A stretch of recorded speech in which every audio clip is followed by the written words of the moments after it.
restrictions at standards, pwede ka kahit saan. Kahit saan mo gusto, kahit panarin, trash can. Sa labas, as in sa labas. No?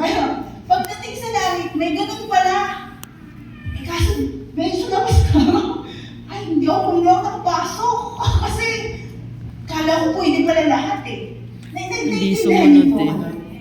Discipline makes you aware. Ayaw ng correction. There's a standard and a way to live. Kaya sa labas. Especially dahil meron po tayo ng isang ama.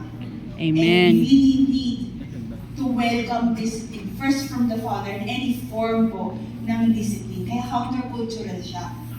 Kasi, lagi ko po ito, actually, kaya Pastor Orient ko ito narinig. Kasi disciplinarian po yung mga sila eh.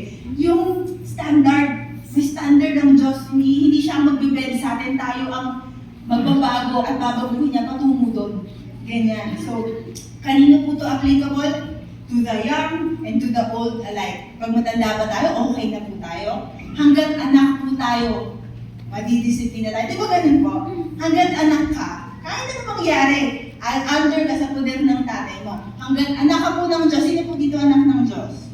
Okay, good job. Ay, good yan. Kaso lang, hanggat anak po tayo, usapang disiplina, the Lord disciplines those He loves and those He considers as children. Tatanggapin po natin yun. Hindi na po natin pwedeng tanggapin yung privileges of children, na tapos i-reject natin yung other side na magpapabuti sa atin na hindi masarap, which is discipline. Tatanggapin po natin yung buong yun.